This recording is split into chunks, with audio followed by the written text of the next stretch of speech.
ये निर्लज पूनम झूठ बोलकर हमारे स्वामी जी की छवि को कलंकित करना चाहती है, लेकिन मैं चुप रहने वाली नहीं हूँ। इसको इसके लायक सम्मान मैं देकर रहूंगी।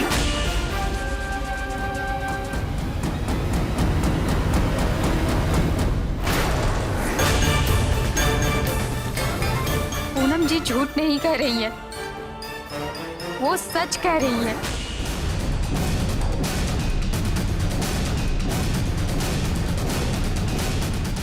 मैंने अपने डर के कारण आज तक किसी से कुछ नहीं कहा। उस दिन जब आश्रम में पुलिस आई थी, तब स्वामी जी ने अपने सेवकों से अपने कमरे में मुझे लाने को कहा था।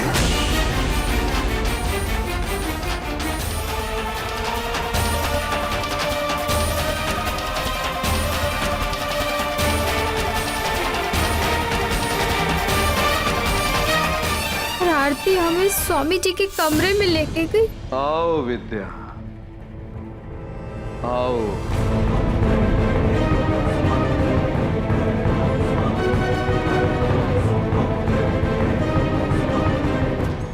विद्या, मैं तुम्हारी परेशानी समझता हूं।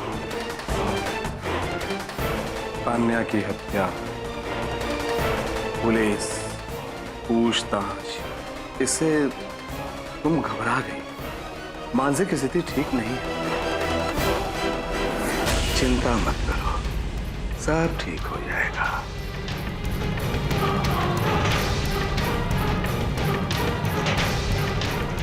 किसी भी प्रकार का तुम संकोच मत करो विद्या। इस कक्ष में जो भी होता है वो यही रह जाता है। क्या मतलब है आपका? इतनी भी अनजान मत बनो विद्या, समझ तो गई हो तुम। तुम्हारी जैसी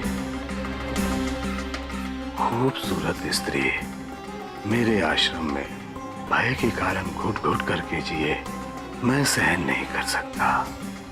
ये जीवन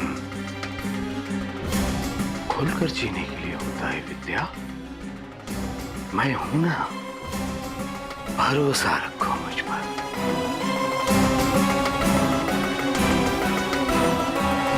देखो, मैं तुम्हारी मदद के लिए हमेशा तुम्हारे समक्ष आता हूं। मैं तुम्हारी मदद भी करना चाहता हूं, परंतु इसके लिए तुम्हें भी कुछ करना होगा। तुम मेरी इच्छाओं का निवारण करो। मैं तुम्हें ये प्रतियोगिता जिता दूंगा।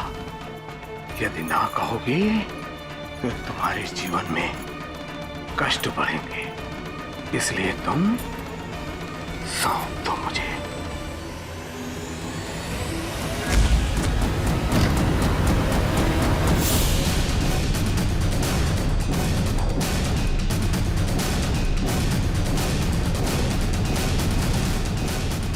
ये सब सरासर झूठ है। ये लड़की मुझे बदनाम करना चाह रही है। क्या तुम्हारे पास ऐसा कोई सबूत है? तुम्हें पता है तुम किस पर इल्जाम लगा रही है? ये हमारे आध्यात्मिक गुरु हैं और ये पूरी दुनिया जानती है। सूरज में दाग बताने से उसमें दाग नहीं होने वाला है, सिर्फ तपन होती है और सच्चाई की रोशनी जिसे वो पूरी दुनिया में फैलाता है। यदि तुम में तनिक भी सच्चाई होगी तो उसे साबित करके दिखाओगी।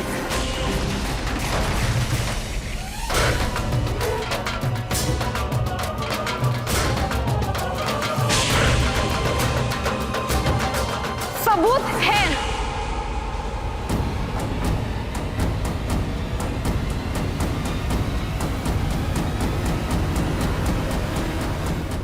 हवलदार साहब, इधर आइएगा।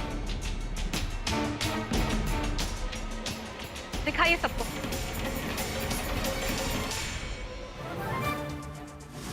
विद्या जी, अब जाइए उसके पास। लड़ना होगा आपको। लेकिन कैसे?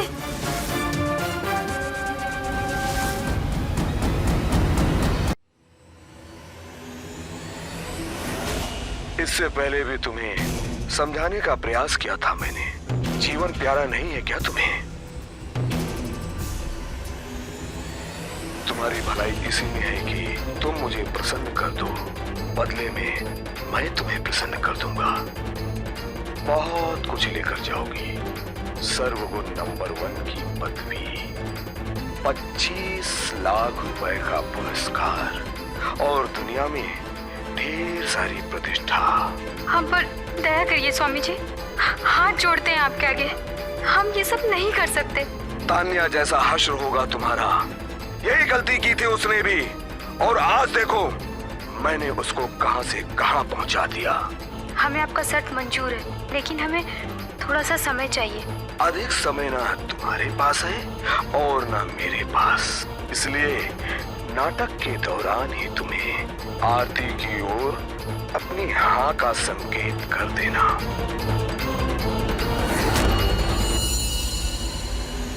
उत्तम, अति उत्तम।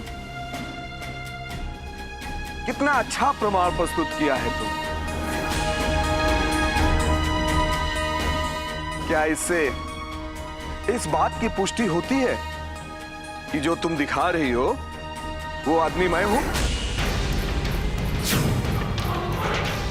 जिसे तुम दिखाना चाह रही हो उसका तो चेहरा भी नहीं दिखाई दे रहा है। हमारी आवाज निकालने वाले हजारों लोग हैं इस दुनिया में। इस लड़की के इस प्रमाण से क्या प्रमाणित होता है, अब तो आप लोग भी समझ गए होंगे।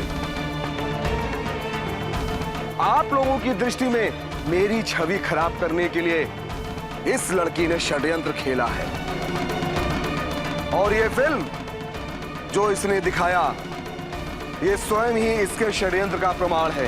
नहीं, इसमें कुछ भी झूठ नहीं है, सब सच है।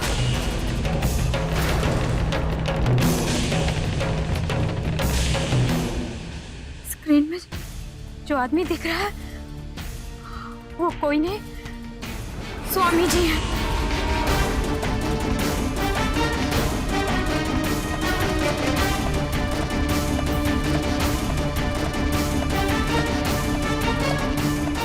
किसी पापी ने प्रतियोगिता जिताने के बदले हमारे साथ दुष्कर्म करने की शर्त रखी थी, और शर्त ना मानने पर हमें जान से मारने की धमकी दी थी, जिसका पर्दाफाश करने के लिए हमने कांस्टेबल राघव की हेल्प से एक सेलफोन की व्यवस्था की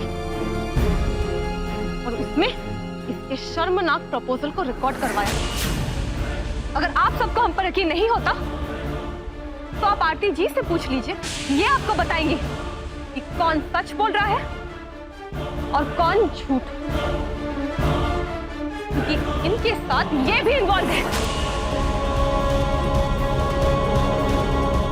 पूनम जी सच कह रही है, पहली बार बाबा के पास ये आरती ही हमें झूठ बोलकर लेकर गई थी।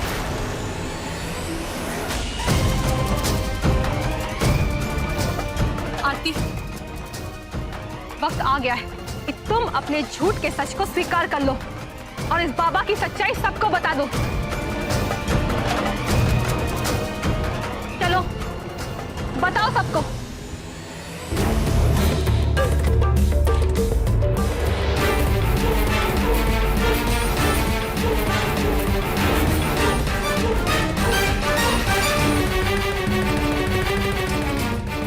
हाँ, मैं ही विद्या को लेकर गई।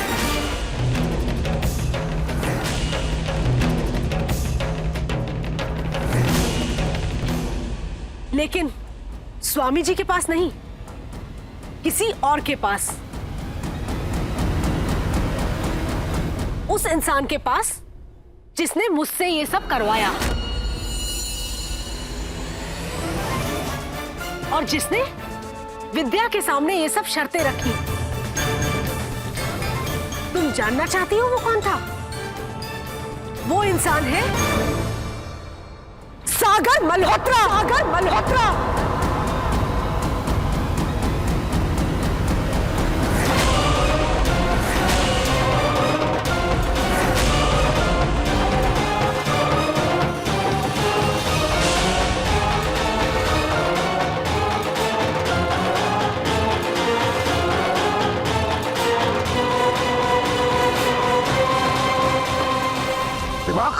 है तुम्हारा? इतना बड़ा झूठ आखिर किस लिए? मैं झूठ बोल रही हूँ? मैं?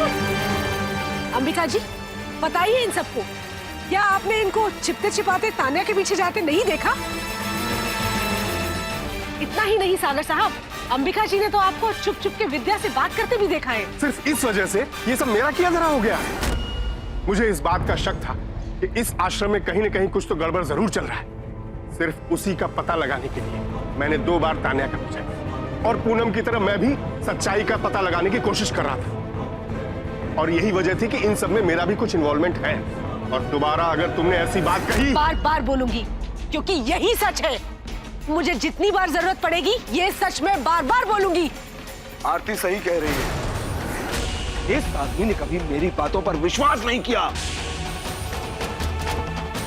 अपने झूठे अहम के कारण ने हमेशा मुझे गलत साबित करने की चेष्टा की,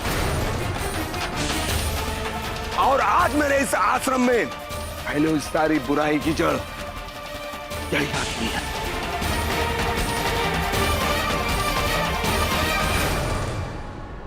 ये सच नहीं है।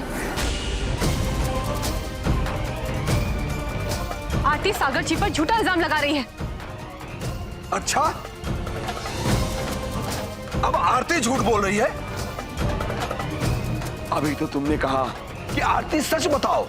जब आरती ने सत्य बता दिया जो तुम्हारी मनगढ़ंत कहानी से मेल नहीं खाया, तो अब आरती झूठ बोल रही है। हाँ, आरती झूठ बोल रही है।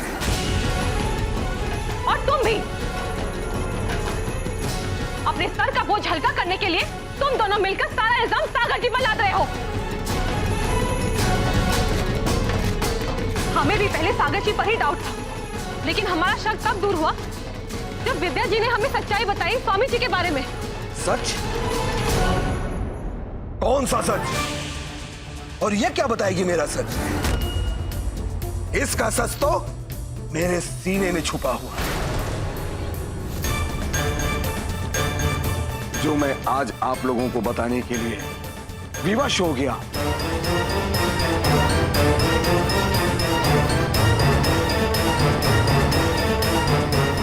ये महिला जो आप लोगों के सामने सती सावित्री बनकर के खड़ी है, इसने प्रस्ताव रखा था कि स्वामी जी, आप मुझे इस प्रतियोगिता में विजयी बना दीजिए।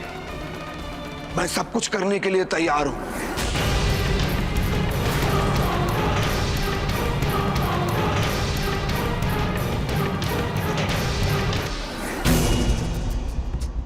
यहां तक कि एक पतिव्रता स्त्री की मर्यादा।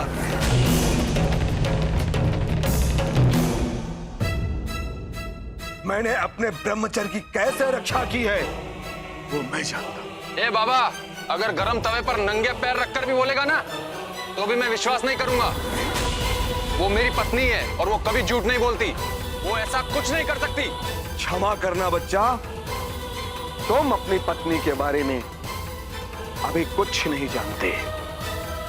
उसे मान मर्यादा नहीं, वो जीवन में प्रगति करना चाहती है, जिसके लिए वो कोई भी मूल्य चुका सकती है। बस!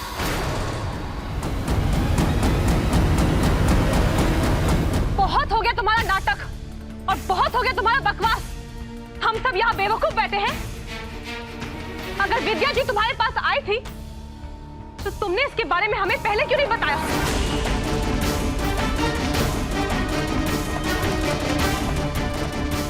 बाहर क्यों नहीं निकाल दिया इन्हें? क्यों रखा कंपटीशन में? क्योंकि मैं नहीं चाहता था कि किसी स्त्री की मर्यादा पर कालिख लगे। मैं स्त्री के स्त्रीत्व और उसकी मर्यादा का पूरा सम्मान करता हूं,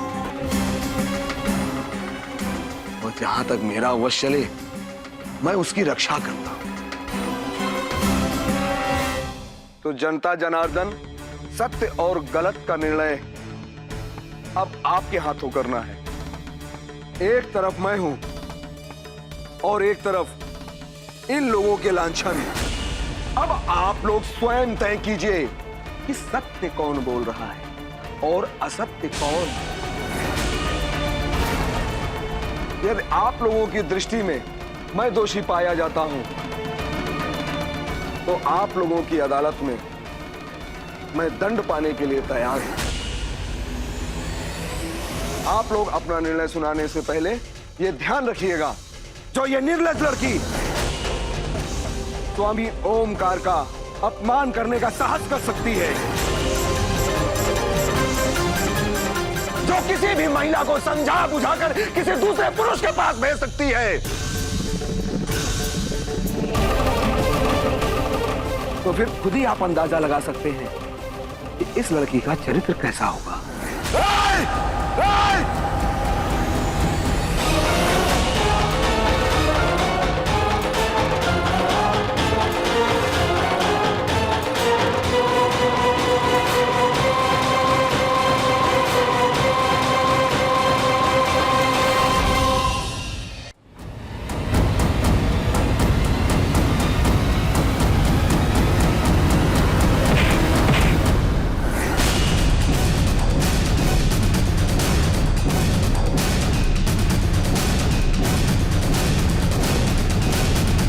पूनम जी के बारे में अगर एक शब्द और बोला ना तो यही तेरी समाधि बना दूंगा। इस पर लोग फूल चढ़ाने नहीं आएंगे, जूते चप्पल बरसाने आएंगे। मैं उसी दिन समझ गया था जब इसी के आश्रम के एक आदमी ने मुझे बताया था कि आश्रम महिलाओं के लिए सुरक्षित नहीं है, और उसी की बात पर भरोसा कर मैं अपनी पत्नी को यहां से वापस ले जाने भी आया, लेकिन इसने मुझे समझा बुझाकर वापस भेज दिया। होगी कहीं का, आज तेरी लंका का अंत आ गया है बाबा, और ये सब लोग मिलकर तेरी इस लंका का दहन करेंगे।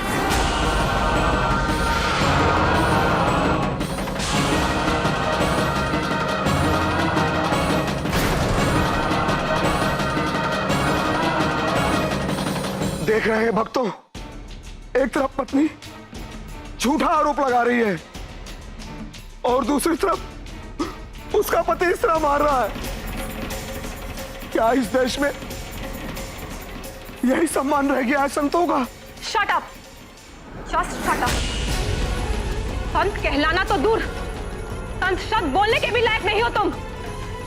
जितना भी चाहे चिल्ला दे, आज सबको पता चल के रहेगा कि सच्चाई क्या है। इस संत के पीछे छुपा हुआ ये भेड़िया कितना बड़ा याश, खूनी है, हत्यारा है।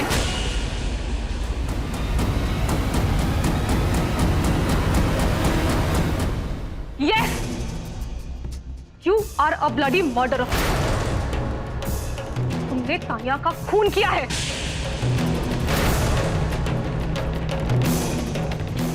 झूठ झूठ बोल रही है पागल लड़की। भला मैं किसी का खून क्यों करूंगा? हत्या का एक नया आरोप लगा रही है मुझ पर, और तुम्हारी बात कौन सुनेगा? हो कौन तुम? हम इन सब का एक हिस्सा है। इतने सालों से जिसके विश्वास के साथ तुमने विश्वासघात किया है। तो जाओ, जनता के बीच खड़े होकर खूब चीखो चिल्लाओ, मुझ पर खूब आरोप लगाओ। और वही आरोप जब कानून लगाएगा तब क्या करोगे? बताओ, कानून से क्या कोई बच पाया है आज तक?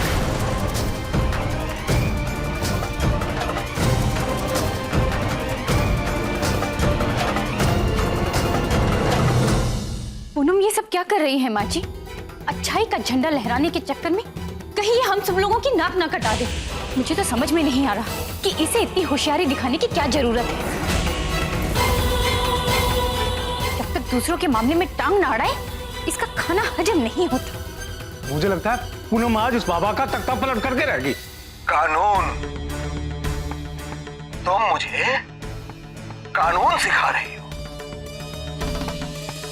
उसका ज्ञान तुमसे ज्यादा मुझे है, और अपने देश के कानून पर मुझे पूरा भरोसा है। मैं उसका बहुत सम्मान करता हूं। तो फिर ठीक है, कानून की हथकड़ी पहनने के लिए तैयार हो जाओ, क्योंकि कानून की नजरों में भी तुमने ही तानिया का मर्डर किया है। पूनम जी बिल्कुल सच कह रही हैं।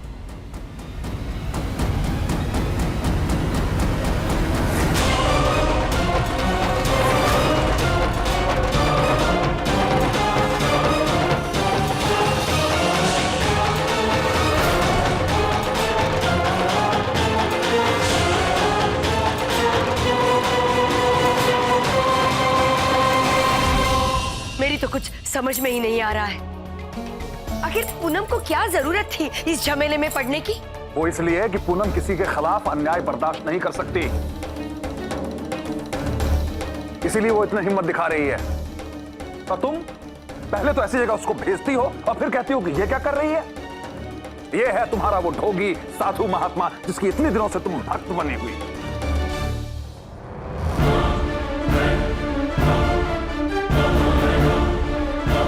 ब्लड टेस्ट की रिपोर्ट से यह पता चला कि तान्या के नाखूनों में जो ब्लड मिला है वो स्वामी जी के ब्लड से मैच करता है, और इससे यह साबित होता है कि तान्या का मर्डर स्वामी जी ने किया है। स्वामी जी ने किया है। स्वामी जी ने किया है।